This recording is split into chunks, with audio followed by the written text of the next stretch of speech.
নমস্কার বন্ধুরা, আজকে আমি শুধু নামমাত্র তেলে আপনাদের মুচমুচে বেগুন ভেজে দেখাবো। যে সকল বন্ধুরা ডায়েট কন্ট্রোল করছেন, তেল একদমই খেতে চান না, তারা কিন্তু অবশ্যই এইভাবে বেগুন ভেজে খেতে পারেন।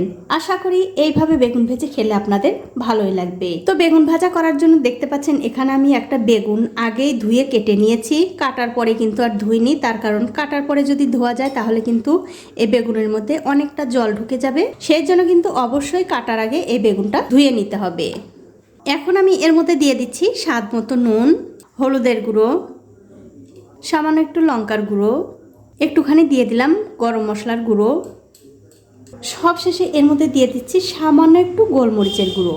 গোলমরিচের গুঁড়ো কিন্তু বন্ধুরা আমি অল্প একটু দিলাম, তার কারণ এই গোলমরিচের গুঁড়োর গন্ধটা আমার খুব একটা ভালো লাগে না।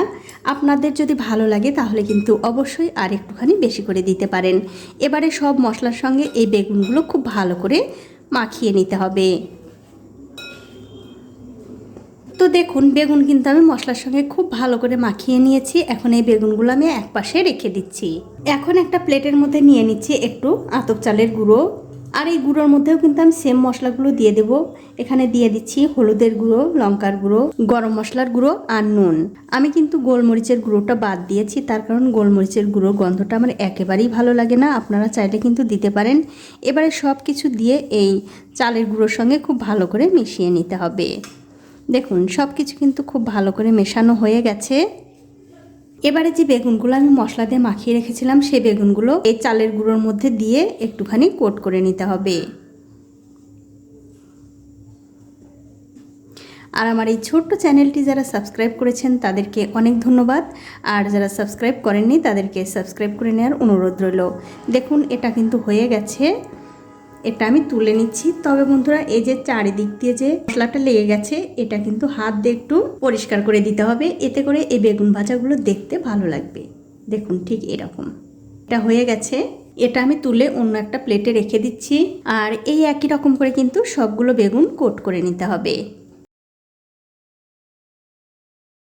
তো এই দেখুন সবগুলো বেগুন কিন্তু আমি কোট করে নিয়েছি। এখন আমি বেগুনগুলো ভেজে নেব। তার জন্য তাওয়াতে দিয়ে দিচ্ছি সামান্য একটু সর্ষের তেল।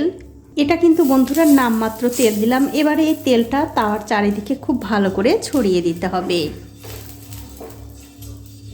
এবারে যে বেগুনগুলো আমি মশলা দিয়ে মাখিয়ে রেখেছিলাম সেই বেগুনগুলো একটা একটা করে দিয়ে দেব।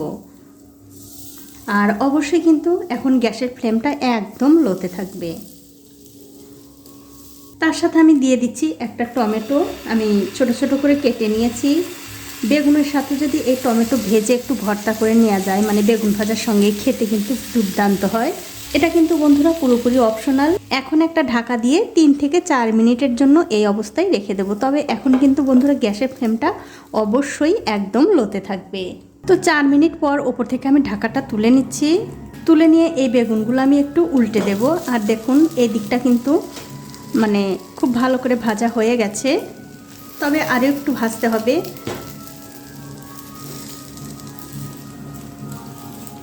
যে সকল বন্ধুরা ডায়েট কন্ট্রোল করছেন তারা কিন্তু অবশ্যই এইভাবে বেগুন ভাজা করে খেতে পারেন, কিংবা যারা একদমই তেল খেতে চান না তারাও কিন্তু এই রেসিপিটা করে খেতে পারবেন। খেতে কিন্তু অসম্ভব সুন্দর হয়, মানে ভালো হয়। তো দেখুন বেগুন আর টমেটোগুলো কিন্তু আমি ভালো করে উল্টে দিলাম। উল্টে দেবার পর এই দিকটাও যাতে একটু ভালো করে ভাজা হয়ে যায় তার জন্য আরও সামান্য একটু তেল আমি দিয়ে দিলাম। আপনারা চাইলে কিন্তু তেল ছাড়াও এই বেগুন ভাজা খেতে পারেন, কোনো অসুবিধা নেই। দেখুন তেল দিয়ে কিন্তু এই বেগুনগুলো আমি আবার একটু হালকা হাতে নাড়াচাড়া করে দিলাম।